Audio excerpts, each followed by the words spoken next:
آپ سن رہے ہیں طبقاتی جدوجہد، انقلابی سوشلزم کا علمبردار، یوکرائن جنگ اور ISL کی سامراجی گماشتگی۔ تحریر حسن جان، 28 فروری 2023۔ پچھلی ایک صدی کی تاریخ میں جنگیں ہمیشہ انقلابی تنظیموں کی نظریاتی اور سیاسی موقف کی درستگی یا غلط ہونے کی کسوٹی رہی ہیں۔ پہلی عالمی جنگ نے دوسری انٹرنیشنل کا کڑا امتحان لیا۔ جنگ کے آغاز پر دوسری انٹرنیشنل میں شامل بیشتر تنظیموں اور پارٹیوں ماسوائے روس میں بولشوک پارٹی نے سامراجی جنگ کے حوالے سے ایک طبقاتی انقلابی موقف اپنانے کی بجائے قومی شوونزم کا شکار ہوتے ہوئے اپنے اپنے ملک کی حکومتوں کی جنگی پالیسیوں کا ساتھ دیا۔ یہی وہ تاریخی لمحات تھے جب حقیقی انقلابی سوشلسٹ اور برائے نام اور لفاظی کی حد تک انقلابی قوتوں کے درمیان فرق آشکار ہوا۔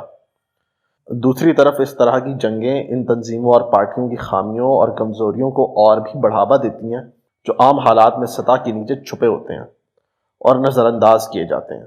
یہی وہ فیصلہ کن لمحات ہوتے ہیں جب اس بات کا پتہ چلتا ہے کہ انقلابی تنظیم حقیقت میں انقلابی ہے یا انقلابیت کی آڑ میں حکمرانوں اور سامراجی طاقتوں کی دلال ہے۔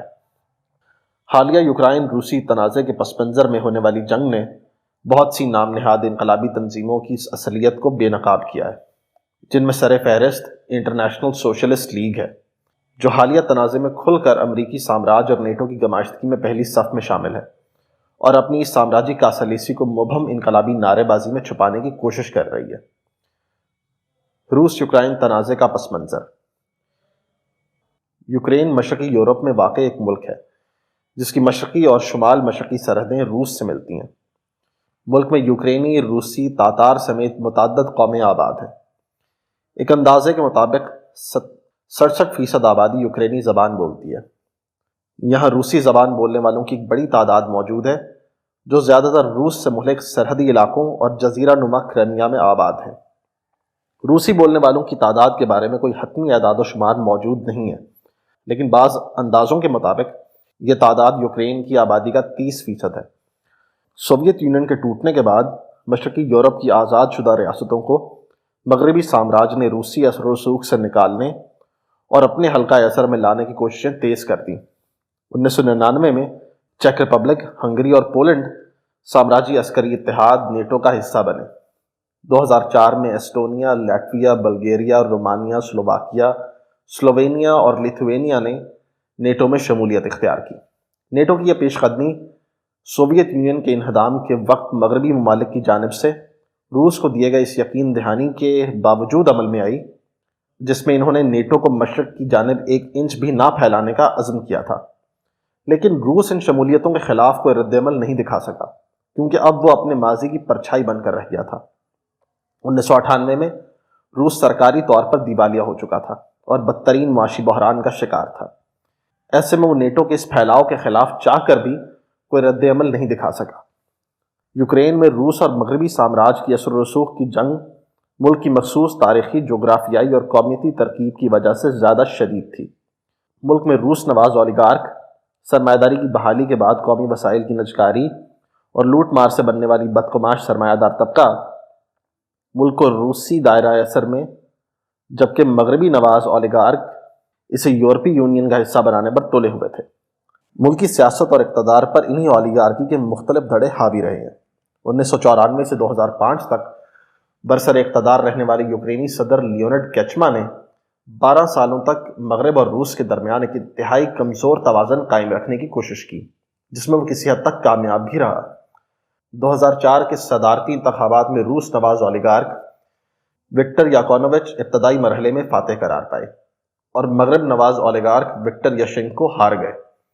مغرب نواز اولیگارکی کے سیاسی نمائندوں کی جانب سے دھاندلی کے الزامات عائد کیے گئے اور مظاہروں کا ایک سلسلہ شروع ہوا جسے اورنج ریولوشن کا نام دیا گیا۔ وکٹر یشینکو کی مہم میں استعمال ہونے والے جھنڈے اورنج رنگ کے تھے۔ ان مظاہروں میں زیادہ تر مغربی یوکرین کی مڈل کلاس اور لمپن عناصر شامل تھے۔ مظاہروں کا مرکز دارالحکومت کییو تھا، جبکہ ان کے مطالبات یورپ کے ساتھ گہرے تعلقات اور روس مخالف تھے۔ واضح طور پر ان مظاہروں کو یوکرین کی طاقتور اور بدعنوان یورپ نواز اولیگارکی کی بھرپور حمایت حاصل تھی، جبکہ مغربی میڈیا اسے ایک بھرپور انقلاب ثابت کرنے کی کوشش کر رہا تھا۔ حالانکہ محنت کش طبقے کی ان مظاہروں میں کوئی شرکت نہیں تھی کیونکہ یہ تحریک ہی مڈل کلاس اور لمپن عناصر کے تنگ نظر مفادات کے گرد گھومتی تھی۔ بہرحال سپریم کورٹ کی مداخلت سے یہ انقلاب اس وقت اپنے منطقی انجام کو پہنچا جب یورپ نواز اولیگارک وکٹر یشنکو کو فاتح قرار دیا گیا۔ 2010 کے انتخابات سے قبل وکٹر یشنکو کی مقبولیت محض 22% رہ گئی تھی۔ سوویت یونین کے انہدام کے بعد یوکرین کا المیہ یہی رہا ہے کہ یہاں اقتدار مشرقی اور مغربی بدمعاش اور جرائم پیشہ سرمایہ داروں یعنی اولیگارکی کے بیچ جھولتا ہی رہا ہے، جو بے انتہا کرپٹ اور جرائم پیشہ ہوتے ہیں۔ کسی اور متبادل کی غیر موجودگی میں 2010 کے انتخابات میں روس نواز اولیگارک وکٹر یاکونووچ صدر منتخب ہوئے۔ 2014 کا یورو میدان انقلاب۔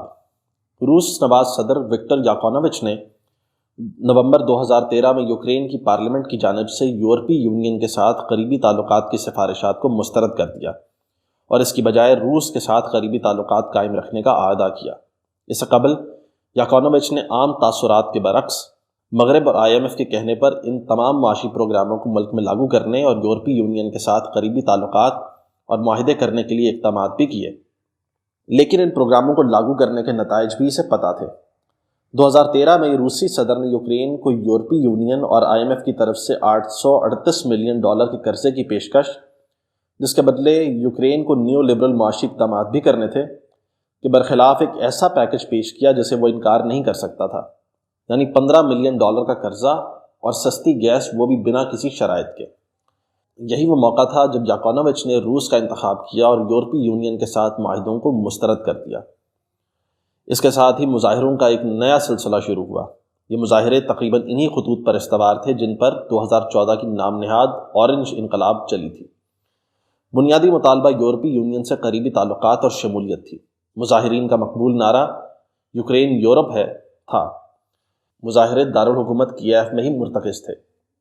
مظاہرین کی سماجی ساخت کے حوالے سے اگر دیکھا جائے تو یہ زیادہ تر مغربی یوکرین کی مڈل کلاس کی ان نوجوانوں اور لمپن عناصر پر مشتمل تھے جو یوکرینی بدعنوان مافیا سرمایہ داری اور اولیگارکی کی حکومت سے تنگ تھے اور یورپی یونین کے ساتھ یوکرین کی الحاق میں اپنے روشن مستقبل کی امید لگائے بیٹھے تھے۔ اپنے نعروں اور طبقاتی حیت کی وجہ سے یہ تحریک رجتی اور رد انقلابی شورش تھی اور واضح طور پر تنگ نظر روس مخالف اور بایاں بازو مخالف فاشسٹ تحریک تھی۔ یہ قطعاً محنت کش طبقے کی تحریک نہیں تھی۔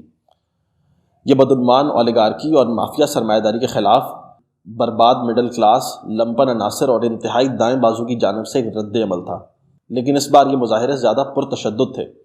مغربی یوکرین کی اولیگارکی کے طاقتور حلقے اور مغرب نواز ریاستی دھڑے ان مظاہروں کی بھرپور حمایت کر رہے تھے، جبکہ تنگ نظر روس مخالف یوکرینی قوم پرست پارٹیاں اور کھلم کھلا فاشسٹ مسلح دستے اس تحریک کی قیادت تھے۔ امریکہ اور یورپی یونین روس کے ساتھ اپنی اثر و رسوخ کی جنگ میں اس نام نہاد تحریک کو بھرپور کمک فراہم کر رہے تھے۔ مظاہروں کے دوران امریکی ریپبلکن سینیٹر اور باراک اوباما کے خلاف صدارتی امیدوار جان مکین نے کیف میں اپوزیشن پارٹیوں بشمول دائیں بازو کی پارٹی سوبوڈا کے رہنماؤں سے ملاقاتیں کیں۔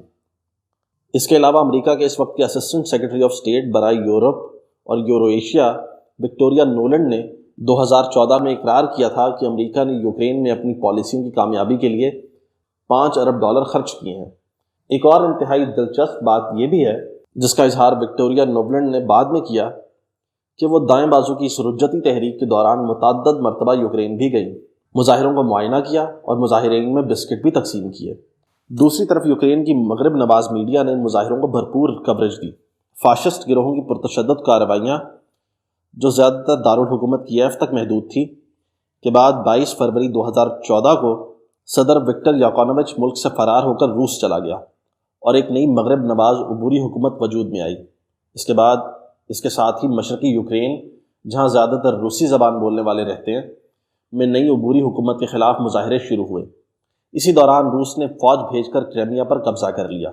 مشرقی یوکرین کے علاقوں لوہانسک اور ڈونیٹسک میں علیحدگی پسندوں نے مسلح کارروائیوں کے بعد علاقائی ہیڈ کوارٹرز پر قبضہ کر کے لوہانسک پیپلز ریپبلک اور ڈونیٹسک پیپلز ریپبلک کا اعلان کیا۔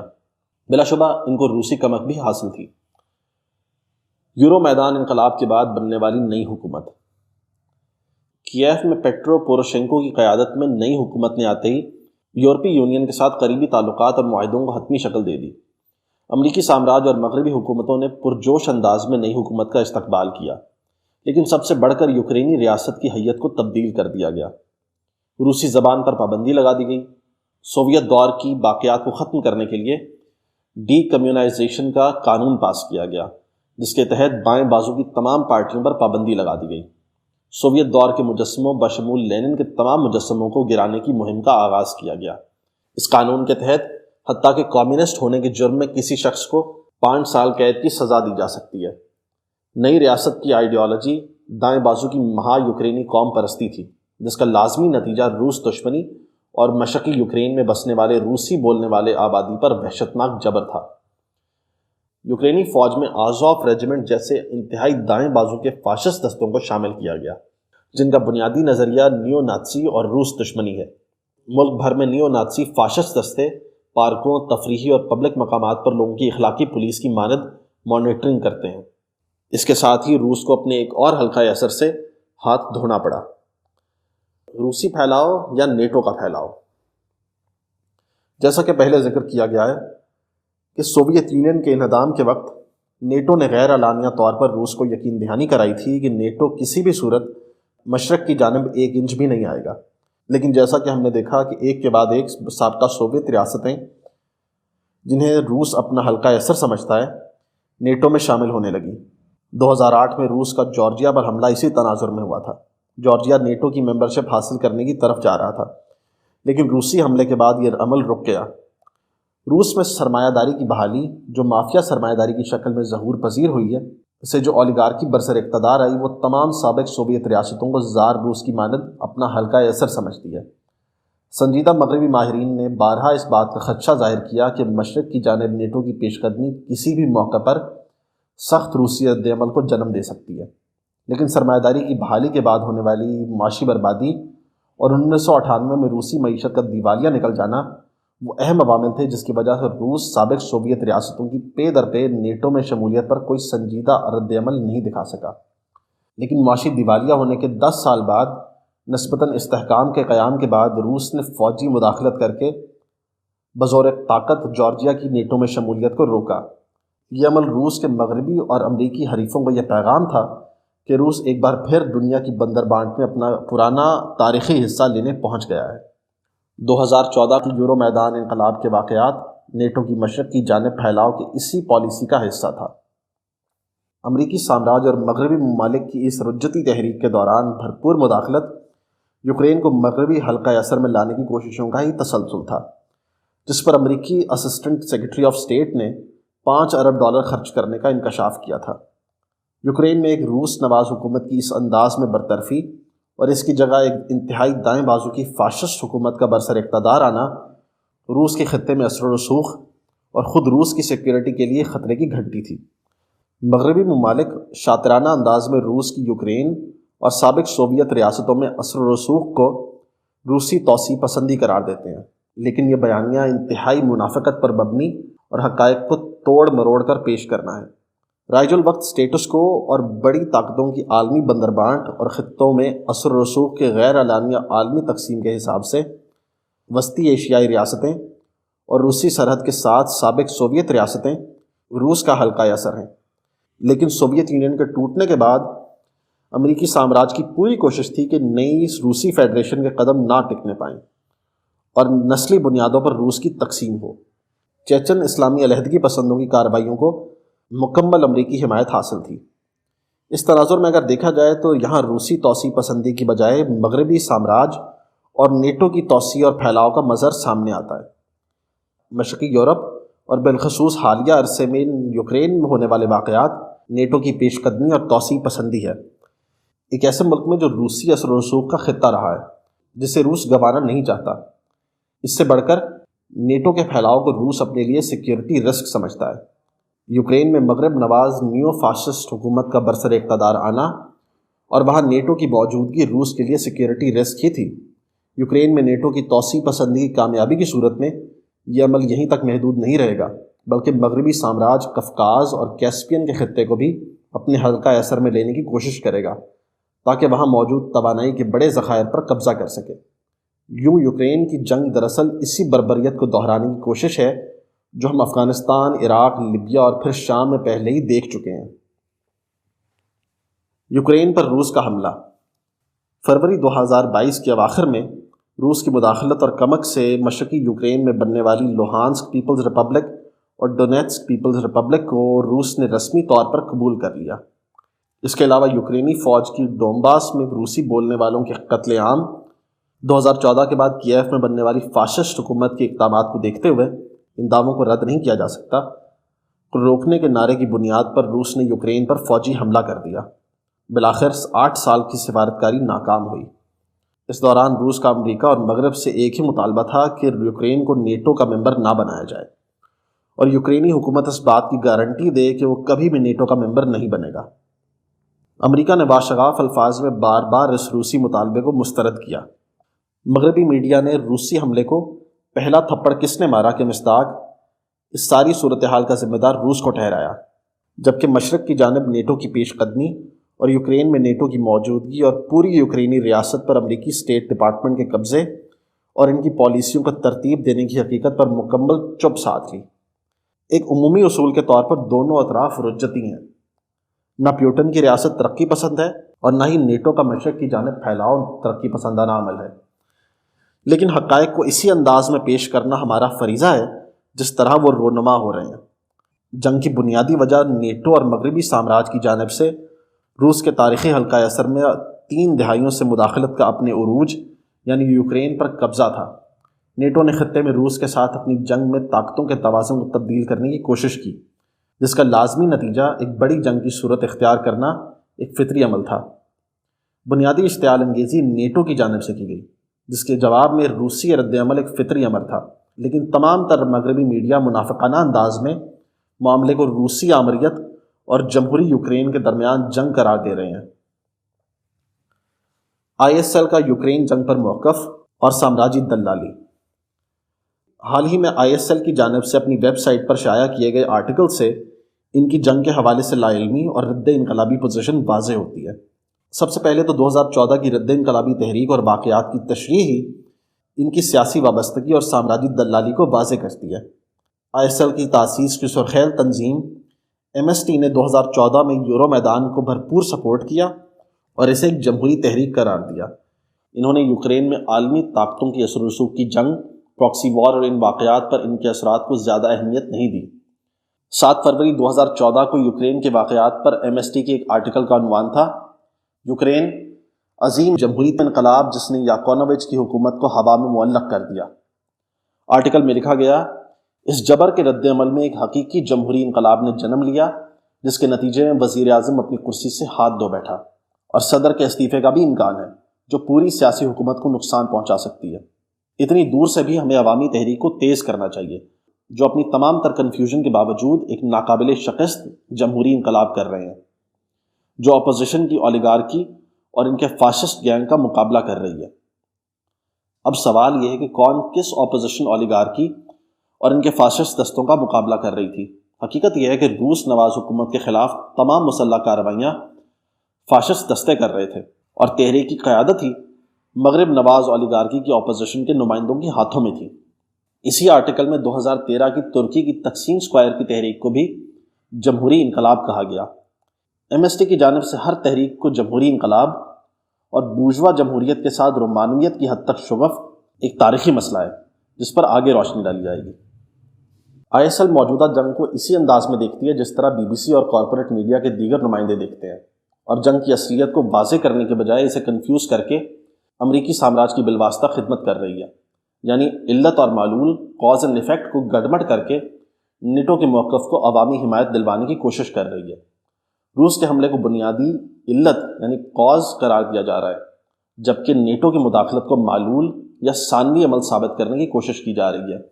ISL کے سربراہ الیہاندرو خود اپنی ایک تحریر میں لکھتے ہیں، آج چونکہ کوئی اعلانیہ عالمی جنگ نہیں ہے اور یہ بھی واضح نہیں کہ آنے والے دنوں میں ایسا ہوگا یا نہیں، یہ ہمارا فریضہ ہے کہ جارحیت کے شکار قوم کی حمایت کریں۔ امریکی اور یورپی سامراج نے محتاط انداز میں اپنی فوج کے ساتھ مداخلت نہیں کی، اور نہ ہی روس نے اب تک کسی نیٹو رکن کی جانب پیش قدمی کی ہے۔ اس لیے اس وقت اس جنگ کو سامراجی ممالک کی باہمی جنگ قرار دینا اور یوکرینی مزاحمت کی حمایت نہ کرنا ایک غلطی ہوگی۔ بائیں بازو کے تمام رجحانات میں شاید ہی کہیں اس جیسا احمقانہ سطحی تجزیہ اور سامراجی چاپلوسی ملے۔ ایک طرح سے جنگ کی اخلاقیات کی بنیاد پر تشریح کرنے کی کوشش ہو رہی ہے کہ ٹھیک ہے، نیٹو کی مشرقی یورپ میں مداخلت ہے، لیکن روس نے حملہ ہی کیوں کیا؟ اسے نیٹو کی جانب سے مشرق کی جانب پیش قدمی اور تمام اشتعال انگیزی کے باوجود صبر کا مظاہرہ کرنا چاہیے تھا۔ بظاہر وہ جنگ کی دوہری نوعیت کو قبول کرتے ہیں، لیکن وہ صرف لفاظی کی حد تک۔ جب کوئی جنگ کی بنیادی وجہ کو ہی کنفیوز کر دے اور تمام تر ذمہ داری روس پر ڈال کر نیٹو اور امریکی سامراج کی دہائیوں سے اشتعال انگیزی اور روس کے گھیراؤ کی پالیسی کو نظر انداز کر دے، تو یہی وہ مقام ہے جہاں ISL مارکسزم کا نام لے کر سامراجیت کی توسیع پسندی کو بائیں بازو کا غلاف چڑھاتی ہے۔ وہ نیٹو کی روس کے خلاف اس جنگ کو مکمل سپورٹ کرتے ہیں اور روس کی شکست ان کا بنیادی نعرہ ہے۔ ISL کی اپنی رپورٹس کے مطابق ان کے کامریڈز فرنٹ لائن پر روسی فوج کے خلاف لڑ رہے ہیں۔ ان کے مطابق یوکرینی فوج انقلابی اور لیفٹسٹ ہے۔ جنگ کی نوعیت کی غلط تشخیص کے بعد تمام تر رد انقلابی، رجتی اور سامراج نواز پوزیشن لینا ایک لازمی اور فطری نتیجہ ہے۔ ISL کا بنیادی نعرہ وہی ہے جو نیٹو کا ہے، یعنی روس کو شکست دو۔ دلیل یہ دی جاتی ہے کہ روس کی شکست سے انقلابات برپا ہوں گے اور روس کے اندر محکوم قومیتوں کو آزادی ملے گی۔ ان کے نزدیک جنگ میں بنیادی فریق ظالم اور حملہ آور روس اور مظلوم و محکوم یوکرین ہے، جبکہ نیٹو اور مغربی ممالک کی مشرقی یورپ میں مداخلت اور روس کا گھیراؤ ثانوی چیزیں ہیں۔ حقیقت یہ ہے کہ ظالم روس کو نسلی اور مذہبی بنیادوں پر ٹکڑے ٹکڑے کرنا ہمیشہ سے ہی نیٹو اور امریکی سامراج کا مقصد رہا ہے۔ چیچن بنیاد پرستوں، جن کو پاکستان کی اس وقت کی میڈیا میں چیچن جانباز کہا جاتا تھا، کی جانب سے علیحدگی کی مسلح کارروائیاں اور خانہ جنگی اسی سلسلے کی کڑیاں ہیں۔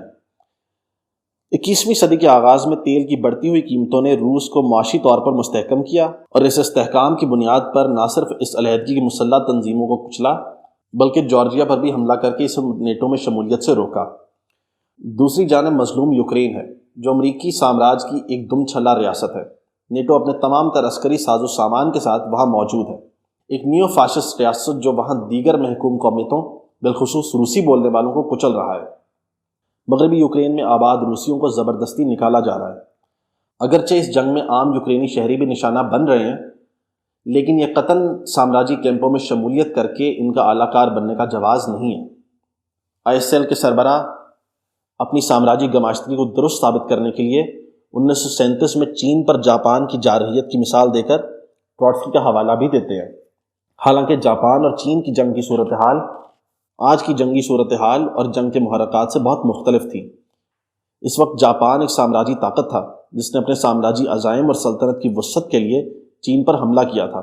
اس حملے کے خلاف چیانگ کائی شیک کی قوم پرست فوج اور چین کی کمیونسٹ پارٹی نے مل کر لڑائی لڑی تھی۔ دوسری جنگ عظیم کی ماحول کی وجہ سے امریکہ نے بھی اس جنگ میں قدم رکھا اور جاپان کے خلاف چین کی عسکری کمک کی۔ جنگ کو شروع کرنے والا خود جاپان تھا۔ چین کی طرف سے ایسی کوئی اشتعال انگیزی بھی نہیں کی گئی تھی۔ چین اپنے جائز قومی دفاع کی جنگ لڑ رہا تھا۔ اسی وجہ سے ٹروٹسکی نے چین میں انقلابیوں کو جاپان کے خلاف اس دفاعی جنگ میں بھرپور شرکت کی تلقین کی، قطع نظر اس چیز کے کہ چین میں قوم پرست چیانگ کائی شیک کی حکومت تھی اور اس کے ہاتھ کمیونسٹوں کے خون سے رنگے ہوئے تھے۔ جبکہ یوکرین کی جنگ ایک بالکل مختلف معاملہ ہے۔ 2014 کے بعد سے یوکرین نیٹو، امریکی اور یورپی سامراجیوں کی آماج گاہ بن چکا ہے، جہاں پر وہ اپنی جدید عسکری ساز و سامان کے ساتھ موجود ہے، جس کو روس نے بجا طور پر اپنی سیکیورٹی کے لیے خطرے سے تعبیر کیا ہے۔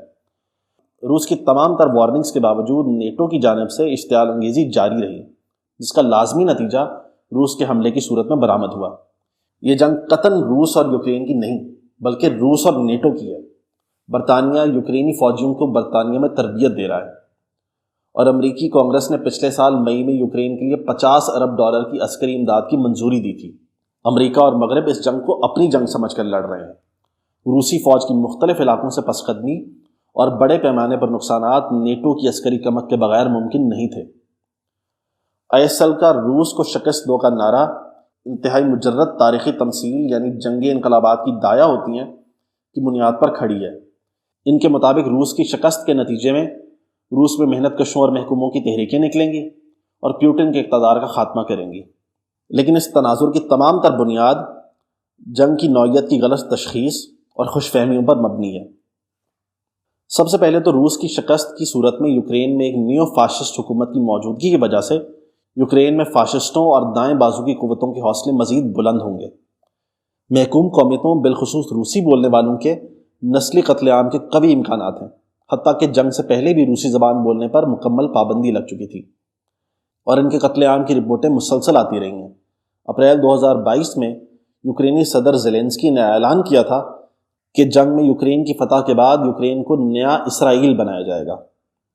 امریکہ اور مغربی سامراج کو چیلنج کرنے والی، اگرچہ انقلابی بنیادوں پر نہیں، ایک بڑی طاقت کی شکست عالمی سامراج کی عالمی بدماشی کو ایک نئی جلا بخشے گی اور ان کا اگلا نشانہ چین ہوگا۔ شکست خوردہ روس میں حکمرانوں کی باہمی چپکلش ریاست کو کمزور کرے گی، جو امریکی سامراج کی خفیہ مداخلت کے راستے کھولے گی۔ ملک میں مذہبی اور قومی اقلیتوں کے مسئلوں کو ابھار کر، جیسا کہ ماضی میں سوویت یونین کے ٹوٹنے کے بعد امریکہ نے کیا تھا، ملک کو نسلی، لسانی اور مذہبی بنیادوں پر ٹکڑے ٹکڑے کرنے کی بھرپور کوشش کی جائے گی۔ یہ تمام تر واقعات انقلابی اجزاء کی بجائے رد انقلابی اور رجتی اجزاء کی حامل ہیں۔ ایسے میں روس کی شکست کے لیے لڑنا سامراجی دلالی کے سوائے اور کیا ہو سکتا ہے؟ مارکسسٹ جنگ کے مسئلے پر ایسا پروگرام پیش کرتے ہیں جس سے عوام اور محنت کش طبقے کا شعور بلند ہو، نہ کہ وہ پیچھے چلا جائے۔ ISL روس کو شکست دو کا نعرہ دے کر دراصل مغرب اور نیٹو ممالک میں محنت کشوں کو اپنے اپنے حکمرانوں، جو اس پراکسی جنگ میں یوکرین کو عسکری حوالے سے بھرپور کمک دے رہے ہیں، کے ساتھ کھڑے ہونے کی ترغیب دے رہی ہے۔ جنگ میں دونوں اطراف کے معاشی، سیاسی اور اسٹریٹجک مفادات کو محنت کشوں کے سامنے واضح کرنے کے بجائے موقع پرستانہ نعرہ دے کر محنت کشوں کے شعور کو کند کر کے انہیں سوشل شوبنزم کی اندھی کھائی میں دھکیلا جا رہا ہے۔ جمہوری انقلاب بمقابلہ انقلاب مسلسل۔ ISL کی ایک اہم تاسیسی رکن تنظیم ارجنٹائن کی MST ہے۔ یہ تنظیم نائل مورینو کو اپنا نظریاتی گرو مانتی ہے۔ MST دراصل نائل مورینو کی نظریاتی میراث کو ہی آگے بڑھا رہی ہے۔ مورینو چوتھی انٹرنیشنل کا ایک ٹراٹسکیسٹ تھا، جس کی سیاسی زندگی موقع پرستی اور مہم جوئی کی دو انتہاؤں کے بیچ جھولتی رہی۔ نائل مورینو کی سیاسی روایت سے تعلق رکھنے والی تمام تر تنظیمیں ٹراٹسکی کے نظریہ انقلاب مسلسل کو ترک کر کے مینشوزم کے مرحلہ وار انقلاب کے نظریے سے بھی پیچھے چلی گئی ہیں۔ انقلاب مسلسل کے نظریے کی بجائے نائل مورینو نے جمہوری انقلاب کا نعرہ بلند کیا۔ اس نظریے کا لب لباب یہ ہے کہ فوجی آمریتوں اور فسطائی حکومتوں کے خلاف پہلی لڑائی جمہوری انقلاب برپا کرنا ہے۔ جمہوری انقلاب سے مورینو کی مراد سماجی مرحلہ واریت نہیں، بلکہ صرف سیاسی بالائی ڈھانچے کی تبدیلی ہے، یعنی فوجی آمریت کی جگہ ایک بورژوا جمہوری حکومت قائم کی جائے۔ نائل مورینو نے جمہوری انقلاب کے اس نعرے کو انتہائی بھونڈے انداز میں ٹراٹسکی کے سوویت بیوروکریسی کے خلاف سیاسی انقلاب کے نعرے سے اخذ کیا ہے۔ سوویت یونین میں اسٹالنسٹ بیوروکریسی کے بارے ٹراٹسکی کا تجزیہ یہ تھا کہ بے شک روس میں سرمایہ داری کا خاتمہ ہو چکا ہے اور ذرائع پیداوار کی ملکیت محنت کش طبقے کے پاس ہے، لیکن اسٹالنسٹ سیاسی رد انقلاب کی وجہ سے سیاسی اقتدار محنت کش طبقے کے پاس نہیں ہے، بلکہ بیوروکریسی کے پاس ہے۔ ٹراٹسکی نے کہا تھا کہ ذرائع پیداوار کی سماجی ملکیت اور سوشلسٹ منصوبہ بد معیشت کی بقا کے لیے لازمی ہے کہ روس میں بیوروکریسی کے سیاسی اقتدار کے خاتمے اور منصوبہ بد معیشت کو محنت کش طبقے کے جمہوری کنٹرول میں لانے کے لیے سیاسی انقلاب برپا کیا جائے۔ نائل مورینو نے انتہائی احمقانہ انداز میں ٹراٹسکی کے اسی پروگرام کو فوجی آمریتوں اور فسطائی حکومتوں کے شکار بورژوا ریاستوں پر منطبق کرتے ہوئے یہ نتیجہ اخذ کیا۔ اس کا کہنا تھا، ٹراٹسکی نے جس چیز کا ذکر نہیں کیا، اگرچہ اس نے اسٹالنزم اور فاشزم کے درمیان موازنہ کیا تھا، وہ یہ تھا کہ سرمایہ دارانہ ممالک میں بھی سیاسی حکومتوں کی تبدیلی کے لیے ایک انقلاب کی ضرورت ہے، یعنی فاشزم کو ختم کرنے کے لیے بورژوا جمہوریت میں حاصل آزادیاں حاصل کی جائیں، بے شک یہ بورژوازی کی سیاسی حکومتوں اور ریاست کی حدود میں ہی ہوں۔ بالخصوص سوشلسٹ انقلاب کی جانب پہلے قدم کے طور پر فاشسٹ آمرانہ حکومت کے خاتمے کے لیے اس نے جمہوری انقلاب کا نعرہ نہیں دیا۔ وہ فاشسٹ آمریت کے خاتمے کے لیے جمہوری انقلاب کی ضرورت کو سمجھ نہیں سکا اور اس سنجیدہ نظریاتی مسئلے کو ابہام میں چھوڑ دیا۔ نائل مورینو، 20ویں صدی کے انقلابات، 1982۔ حقیقت یہ ہے کہ مورینو کے ان دعووں کے برعکس ٹراٹسکی نے بہت عرصہ پہلے بورژوا سیاسی ڈھانچے میں ہونے والی تبدیلی کے مسئلے کو واضح کیا تھا۔ ٹروٹسکی کا کہنا تھا، کیا اس کا مطلب یہ ہے کہ اٹلی اب دوبارہ کچھ عرصے کے لیے پارلیمانی نظام یا جمہوری ریپبلک کی طرف نہیں جا سکتی؟ میرا خیال ہے کہ اس بات کو خارج الامکان قرار نہیں دیا جا سکتا، لیکن یہ عمل کسی بورژوا انقلاب کے نتیجے میں نہیں، بلکہ ایک پرولتاری انقلاب کے اسقاط حمل جو ابھی تک مکمل نہیں ہوا اور اپنے منطقی انجام تک نہیں پہنچایا جا سکا کے نتیجے میں وقوع پذیر ہو سکتی ہے۔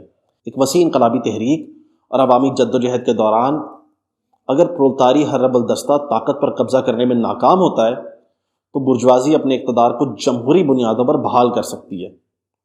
کیا یہ کہا جا سکتا ہے کہ موجودہ جرمن جمہوریہ ایک بورژوا انقلاب کی دین ہے؟ یہ احمقانہ سوچ ہوگی۔ جرمنی میں 1918-19 میں پرولتاری انقلاب ہوا تھا جو قیادت کے فقدان کی وجہ سے کچل دیا گیا۔ پرولتاری انقلاب کے کچلے جانے کے بعد بننے والے حالات کی وجہ سے بورژوا انقلاب کو مجبوراً پارلیمانی جمہوری ریپبلک کا روپ دھارنا پڑا۔ Leon Trotsky, A Letter to the Italian Revolution، مئی 1930۔ 20ویں صدی کے دوسرے نصف میں امریکی سامراج کی ہواری آمرانہ اور فسطائی ریاستوں کو بے در پے محنت کشوں اور محکوموں کی سرکشیوں اور انقلابات کا سامنا تھا۔